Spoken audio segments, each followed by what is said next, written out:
Hey everyone, it's George from Blockchain DXB and today is the 29th of June, just few days before the first half of 2022. Definitely not a good year for Bitcoin, not a great year for blockchain, definitely not a great year for cryptocurrencies and DeFi.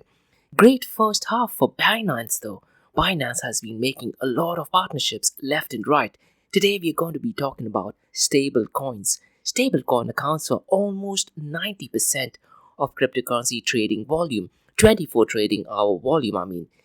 Yesterday we briefly touched upon how Gary Gensler is very keen on having regulations for stablecoins, and mostly because they're acting as a bank. Today we have some news that could be breaking news in the next coming days, potentially could be the biggest Black Swan event for cryptocurrencies. I'm definitely hoping that is not the case. We would look at what potentially may be happening in Tether.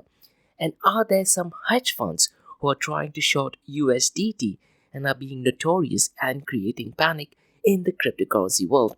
My question to you guys is, do you think Tether USDT could be the Black Swan event for cryptocurrencies? In today's episode, we will also discuss American Express in South Europe feels that making payments with cryptocurrencies is not cost effective at the current moment. Is it good or is it bad? So we're going to be exploring that in today's episode. In today's episode, we're also going to discuss some not so good news regarding meme coins. So if you have Dogecoins and Shiba Inu coins on Crypto.com, it is definitely not good news. So Crypto.com tweeted that effective 27th of June, few tokens will no longer be available on the Crypto Earn platform, and Dogecoin and Shiba Inu coin are unfortunately part of the news. Regarding UAE, we have two news, and I would say two news are fairly good and positive. First one being Ifza, that is International Free Zone Authority from Dubai. What they plan to do is they plan to plant 10,000 mangrove trees by November. So essentially, you would be able to track trees using blockchain. Initially, when I read the headline, I was like, this does not make any sense and not an ideal use case. But once I tried to research it, I do think that it is an excellent use case for blockchain technology, and I do see some future potentials. That is, could that be converted into an NFT, and can that be utilized in the metaverse? So potential is definitely there. So we'll be exploring that in today's session. The second news is about Sheikha Hend Al Qassemi joins Web3 art tech startup Artfi. That is definitely a great use case, and more importantly, when the royal family gets involved in NFT projects, it does give a lot of mainstream media attention, especially in the Middle East, and that does boost up the usage of cryptocurrencies, blockchain, and NFTs. So welcome everyone, it's 18 here in Dubai. You're listening to Crypto and Coffee at 8, where we cover top news and information pertaining to Bitcoin, blockchain, beyond blockchain, cryptocurrencies, NFTs, DeFi, and metaverse as well. How the series of episodes under Crypto and Coffee at 8 works is, we usually cover some top news and information pertaining to the price of cryptocurrencies, some major breaking news, occasionally short and sweet news as well. The other two news and information is related to Dubai, UAE, and Middle East in the world of Bitcoin, blockchain, beyond blockchain, cryptocurrencies, NFTs, DeFi, and metaverse. This will be followed by Ask Me Anything series, where you listeners can ask any questions from 8:30 a.m. to 9 a.m. Gulf Standard Time regarding Bitcoin, blockchain, beyond blockchain, cryptocurrencies, NFTs, DeFi, and metaverse. Every Fridays at 8 a.m. Gulf Standard Time, we have an episode called Metaverse Everything, where we solely focus on metaverse. So please check out those episodes as well. The format for Metaverse Everything podcast is completely different. I also publish a weekly report on my website, that is blockchaindxb.com, under the crypto blog section. Or you can also check out my LinkedIn profile. My LinkedIn profile is in the show notes below. You can also go to Medium page and type in Blockchain DXB. So let's kickstart today's episode.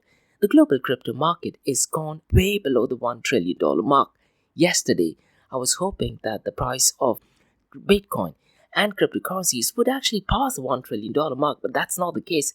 It has in fact gone down. The global crypto market is down to $907 billion, a 2.99% decrease over the last day. The total crypto market volume over the last 24 hours is $56.95 billion. So this is what has happened. The total crypto market volume over the last 24 hours has increased by roughly around $10 to $12 billion, but the global crypto market cap has still gone down. What does that mean? Very simple. A lot of people are actually selling their cryptocurrencies. The volume since the last 24 hours has marginally increased by 3.60%. The total volume in DeFi is currently at $6 billion, and DeFi accounts for 10.53% of the total crypto market 24-hour volume. Once again, guys, the volume of stablecoins is ridiculously low. As of 29th of June, the stablecoin volume is down to $50.95 billion. A stablecoin accounts for 89.46% of the total crypto market 24-hour volume. So definitely not looking good so far as the volume is concerned. The king of all kings, Bitcoin, the price of Bitcoin is currently at $20,289. The dominance of Bitcoin is marginally increased and is currently at 42.58%. Ethereum dominance is currently at 15.30%. The price of Bitcoin since the last 24 hours is down by 2.17%, and over a period of 7 days is down by 2.05%. So it is at $20,289. Ethereum is currently at $1,145. Today, that is the 29th of June, there is a massive upgrade taking place on Ethereum. I'm not sure what happens to the price of Ethereum. It could either go up or it would go down. It'll be really interesting to see the price of Ethereum after the update kicks in. Now, since the last 24 hours, it is down by 4.06%.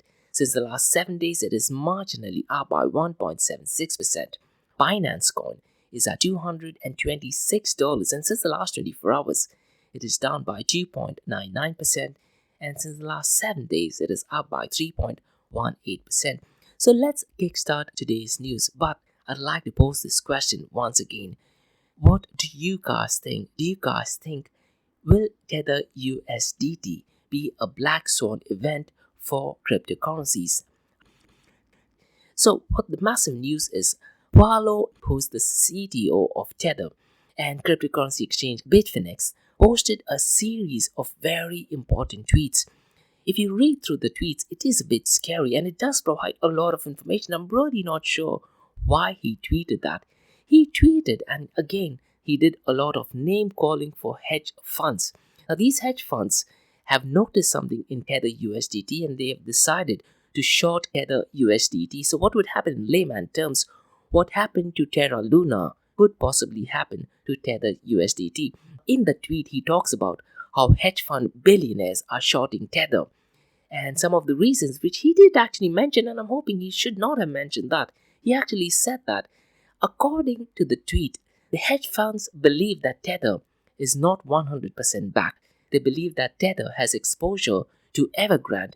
Now, in case if you know that last year Evergrande went completely berserk and they lost $380 billion, and there was a lot of rumors and speculations that Tether had a lot of funds and exposure to Evergrande. Now, if you tweet something like this, people are going to unnecessarily research if Tether was involved in Evergrande.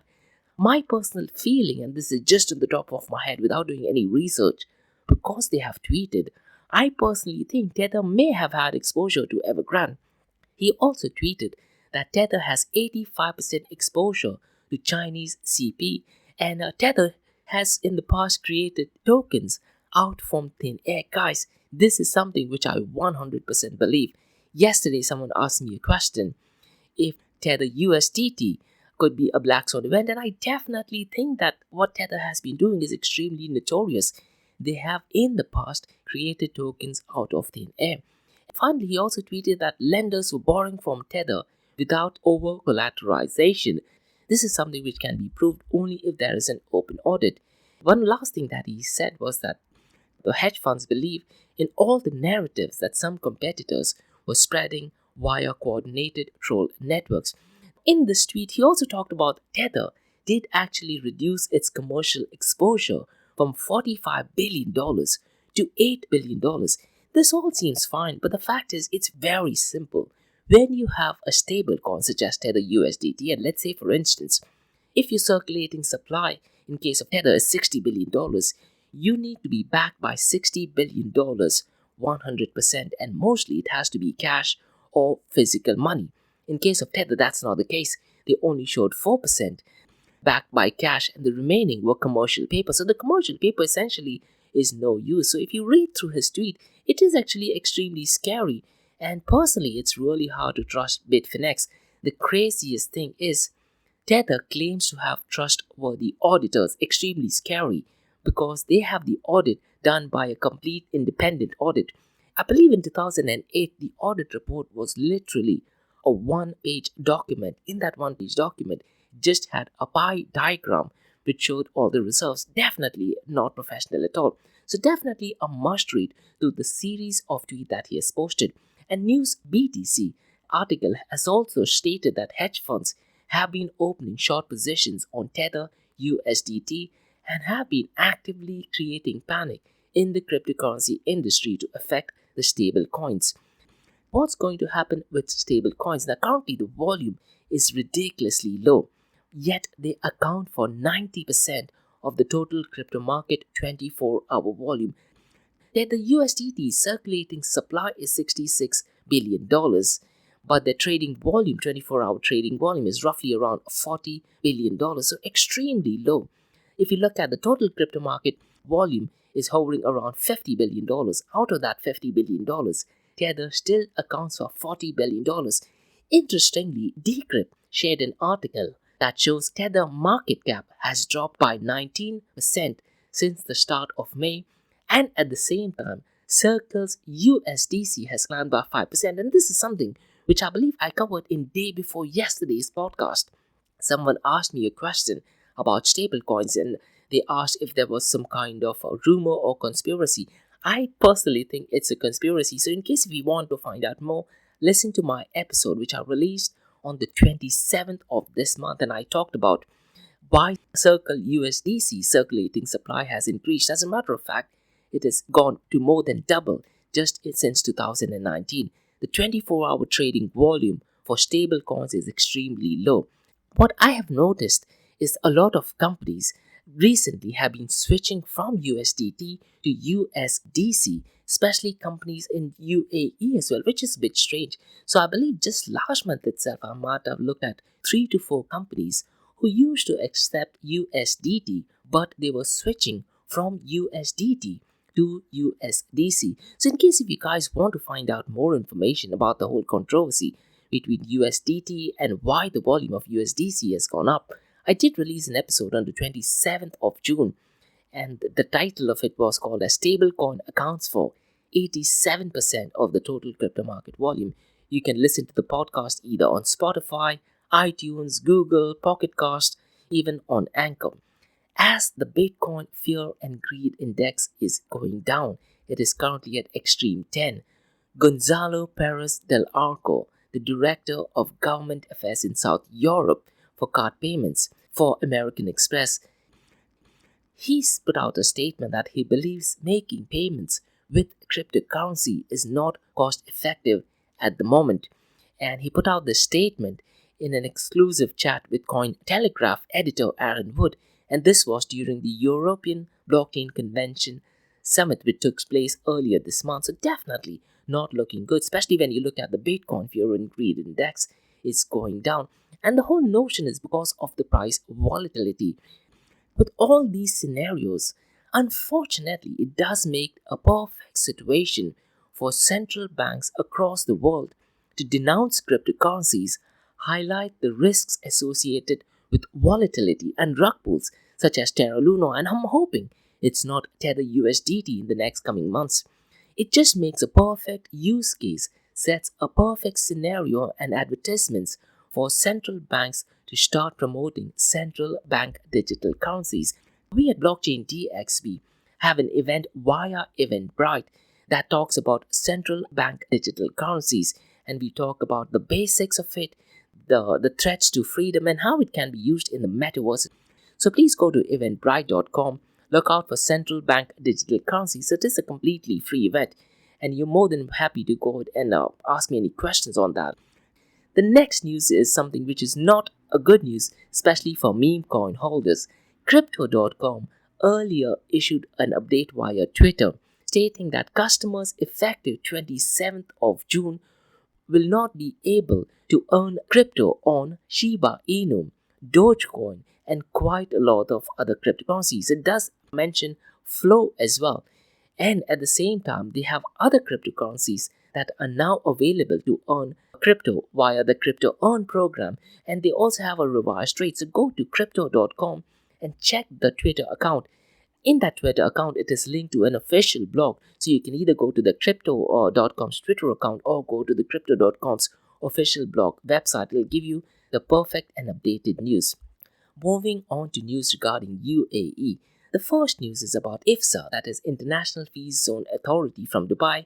What they plan to do is they plan to plant 10,000 mangrove trees by November, and they're going to be tracking these trees on blockchain. Now, when I initially read these headlines, I was like, this does not make any sense, and it is not an ideal use case for blockchain technology. But as I researched it, I really like this project, and I hope that it does actually become successful. So the website for Ifza is IFZA, that is I for India, F for Frank, Z for Zebra, or Z for Zebra, A for Alpha.com. And it is an international free zone authority, and they have an office in Dubai Silicon Oasis.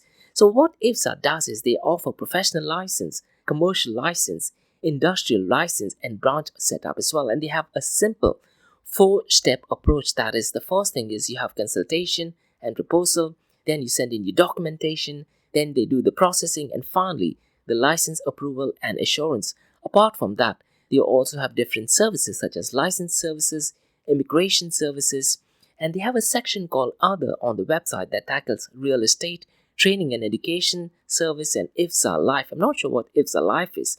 I think it might be some kind of insurance. So the news is that Ifza has announced the launch of its Grow initiative. And listen to this, guys. It is a pledge to plant more than 10,000 mangrove trees by November 2022 in the Ifza Mangrove Forest at Jubail Mangrove Park. Now, Jubail Mangrove Park is one of the most beautiful locations in Abu Dhabi. The initiative celebrates the growing number of Ifza's new business licenses and is developed under the Free Zone's CSR arm, Ifza Cares, in partnership with the Story Group, that is TSG, and Jubail Island. The Memorandum of Understanding, or MOU, was signed during a ceremony held at Jubail Island's Mangrove Park in Abu Dhabi, and it is really beautiful, and it does good for the environment as well. And with the partnership of Martin G. Pedersen, chairman of Ifza, alongside Abdullah Saeed Al Shamsi, corporate director of Jubail Island Investment Company, they have signed the Memorandum of Understanding. Through the Growth Initiative, every Ifza employee has already received one sapling to launch the Ifza forest. So the owner of each mangrove tree will be able to locate and track their tree growth conveniently through a digital blockchain-based platform. Excellent use case. So users can virtually visit their trees through satellite imagery and learn about every tree planted, including a unique picture of the tree, date of planting, geolocation, species, CO2 sequestration, real-life pictures, and the farmer caring for the tree. Now, this all going into blockchain is an excellent use case. When I initially read it, I was like, this doesn't make sense. But imagine you're planting a tree and it gets recorded on a blockchain such as Ethereum. Over a period of time, you can track it. Now, here's the big thing. Can you go and monetize it? Now, you can do that if it is converted into an NFT. Now, essentially, every tree planted by the employee or by anyone is an NFT. So this NFT can be sold maybe to someone else, someone who wants to have the green movement or is motivated by planting more trees. They would definitely be willing to buy it. So what you can do is, once it is sold, that funds can be put into maybe planting more trees or for some other productive purposes. This can go into NFT, and can it be linked to a metaverse platform? Definitely yes. So imagine having the growth life cycle of a tree, and someone in the metaverse will be able to actually go ahead and visualize it. I think it is a brilliant and excellent use case. More importantly, people get aware about blockchain technology. So personally, I think it is a fantastic, brilliant use case. But at this point of time, I'm unclear as to which blockchain technology are they using. I'm hoping they're using Ethereum. Moving on to next news, and this is another great news, that is Sheikha Hend Al Qassemi joins Web3 art startup Artfi. So I'm going to give out some information about Sheikha Hend Al Qassemi. I've got this information completely from Wikipedia. Sheikha Hend bint Faisal Al Qassemi is an Emirati royal. Sheikha Hend Al Qassemi studied architecture at the American University of Sharjah, entrepreneurship at the American University of Cairo, and studied management, marketing, communication, and media at Celsa Paris Sorbonne University. She is a published journalist within newspapers and international magazines, and an author of the book The Black Book of Arabia, and the editor-in-chief of luxury fashion publication Velvet Magazine. She sits on the advisory board of CFD Dubai, and International Dubai Fashion Week is under her patronage. Other duties include being a member of the Sharjah Chambers of Commerce, and she's also an active charity supporter. So she's definitely a brilliant role model. The website for Artfi is artfi.world. And what Artfi is, it is essentially a new era of investing in fine arts enabled by blockchain and NFTs. Artfi is the fastest growing community of artists, art connoisseurs, and art investors. Artfi is the fastest growing community of artists, art connoisseurs, and art investors on a mission to democratize art ownership with blockchain and NFTs, and they are powered by Polygon. What is Artfi? Artfi is collecting and investing in the world's greatest art pieces. Artfi Foundation will also develop a museum in the metaverse where the collection will always be accessible. So more information is definitely going to be on the news. So the big news is that Sheikha Hend Al Qassemi joins Web3 art tech startup Artfi. So Artfi has built a strong team of advisors, investors, and supporters. In the recent tweet, Sheikha Hend Al Qassemi, a member of the royal family of Sharjah, has announced her association with Artfi. She has joined Artfi as a partner and advisor to help projects in growth and scale. Now, Sharjah is the capital of art in UAE, and Sheikha Hend has great exposure to art and culture. She's an artist and an art patron herself, and has been supporting and promoting artists from the MENA region. So it's a great move to have a member, especially from the ruling family of Sharjah, gets publicity and educates people on blockchain technology. Sharjah is definitely exploring areas to promote art. They have Sharjah Art Foundation, they have Sharjah Lights Festival. I believe they're returning for its 11th year, and the Sharjah Arts Festival invites internationally renowned artists to celebrate science, creativity, and heritage in a display of its lights, colors, and music at beloved landmarks. I did attend the Sharjah Lights Festival, and this was, I believe, in 2019 before the COVID, and trust me guys, it looks absolutely beautiful. They also have Sharjah's photography exhibition called as Exposure without an E. It is Exposure International Photography Festival, and the website is www.exposure.ae. And they also have Sharjah International Book Fair, which is absolutely massive. The website for that is sibf.com. So this move does provide a plethora of opportunities where art can be combined with NFTs, and it could be a blue ocean for startups in NFTs, especially for NFT marketplace and for startups to have their organization set up in Sharjah. So that's all for today, guys, from the Crypto and Coffee Update from Blockchain DXB. If you guys have any feedback or suggestions, please drop me an email to info@blockchaindxb.com. You can also check out my website, that is www.blockchaindxb.com. You can also check out my other website, that is area2071.com, that talks everything about Metaverse. If you like listening to this, please follow this podcast, give it a 5-star rating, and share the word across. Now for the next few minutes, it's going to be an Ask Me Anything series, where you listeners can ask any questions about Bitcoin, blockchain, beyond blockchain, cryptocurrencies, NFTs, DeFi, and Metaverse. So let's kickstart today's episode on Ask Me Anything series.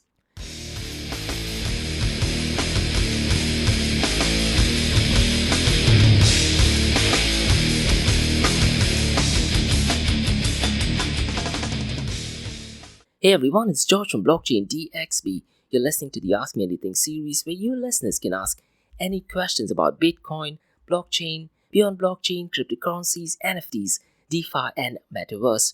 And remember, Monday to Thursdays, 8 a.m. to 8:30 a.m., we have Crypto and Coffee at 8, where we cover top news and information pertaining to Bitcoin, blockchain, beyond blockchain, cryptocurrencies, NFTs, DeFi, and Metaverse. This is followed by 2 news and information related to Dubai, UAE, and Middle East from the cryptocurrency world. What you're listening to right now is the Ask Me Anything series, where you listeners can ask any questions about Bitcoin, blockchain, beyond blockchain, cryptocurrencies, NFTs, DeFi, and Metaverse.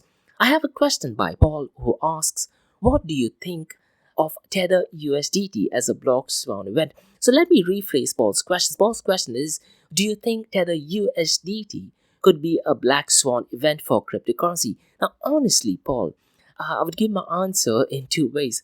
40%, I would say the chances are yes, it could be a Black Swan event for crypto, and 60%, I would say no, it will not be a Black Swan event for cryptocurrency. Let me give you the answer for why I feel that it will not be a Black Swan event for cryptocurrencies. Firstly, it is very big to fail. If Tether USDT goes berserk or goes belly up, the entire cryptocurrency market goes to zero.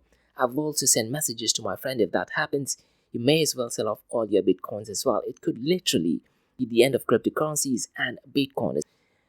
Tether USDT has some of the top influential people in the cryptocurrency space, such as Tether USDT would fail. They have some top level guys working in Tether. Another thing is they are not based in US. Terra Luna was also not based in US, but Terra Luna, on the other hand, was technically much better. Functioning wise, Terra Luna, despite it gone completely berserk, they were functioning much better, and they were and are still a good project. That being said, Tether USDT is just too big to fail. The reasons why I think 40% is Tether USDT is simply not a good project, and they are not backed 100%. As I mentioned earlier as well, when you talk about stable coins, let's say if you have $100 billion as a stable coin, you need to back it up by 100% of funds. Tether USDT has not done that. More importantly, any company or projects needs to back this not just during the audit, it needs to be backed 24/7. Going back to 2019, there were very strong speculations, Paul, that the price of Bitcoin was going high only because Tether was printing money out of thin air, and that is exactly what was tweeted today by the CTO of Tether. I'm really not sure why he did that.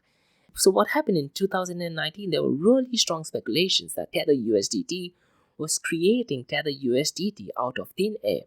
They were using that Tether USDT to buy more Bitcoin, because of which the price of Bitcoin was going up. And if you look at the numbers, that does actually add up. Does this also mean that the members of Tether USDT have a lot of Bitcoin? And the answer to that would be yes. So to answer your question, Paul, do I think Tether USDT could be a Black Swan event? Looking at the history, and this is something which I've been looking in and day out, I would say 40% chances it is yes, but 60% that it is no. Another drawback is central banks and IMF and the Bank of International Settlement. If they get their hand into Tether USDT, it would completely collapse the cryptocurrency market, and that is exactly what the IMF, that is International Monetary Fund, would want. That is exactly what the Bank of International Settlements would want. That is what some of the top banking giants would want. Because if that happens, central banks all over the world can easily transition to central bank digital currencies.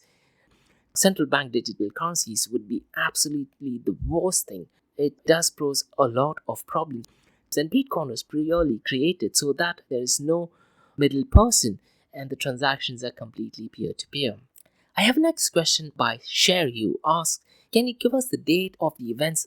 Absolutely yes, Sherry. In fact, what you can do, Sherry, you can go to eventbrite.com and just type in Blockchain DXB and you would get all the events that I have.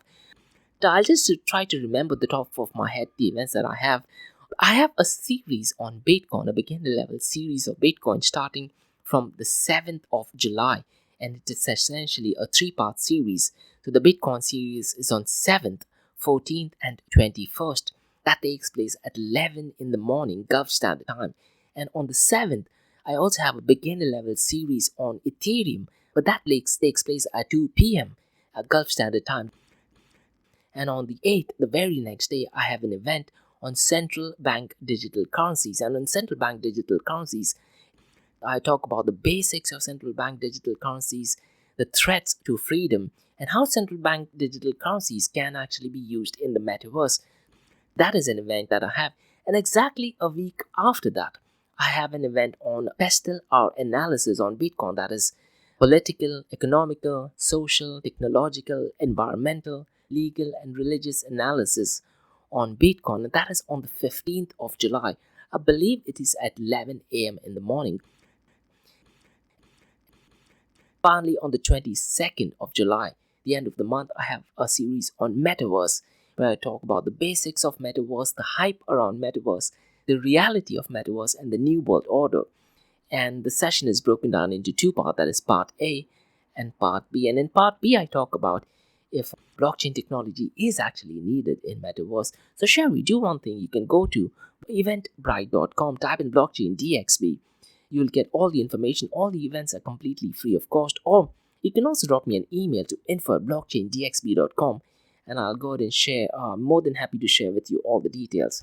So that's all for today, guys, from the Ask Me Anything series from Blockchain DXB. In case if you guys have any feedback or suggestions, please drop me an email to info@blockchaindxb.com. You can also check out my website, that is www.blockchaindxb.com. And please check out my other website, area2071.com, that talks everything about Metaverse. And if you like listening to this, please follow this podcast, give it a 5-star rating, and share the word across. And remember, guys, Monday to Thursdays, 8 a.m. to 8:30 a.m., we have Crypto and Coffee at 8, where we cover top news and information pertaining to the price of Bitcoin, blockchain, beyond blockchain, cryptocurrencies, NFTs, and Metaverse. So how the series of episodes on the Crypto and Coffee at 8 works is we usually cover some top news and information pertaining to the price of cryptocurrencies, some major breaking news, occasionally short and sweet news as well. The other two news and information is related to Dubai, UAE, and Middle East. In the world of Bitcoin, blockchain, beyond blockchain, cryptocurrencies, NFTs, DeFi, and Metaverse. And what you're listening to right now is the Ask Me Anything series, where you listeners can ask any questions about Bitcoin, blockchain, beyond blockchain, cryptocurrencies, NFTs, DeFi, and Metaverse. Thanks so much for listening, guys, and have a great day ahead. Bye-bye.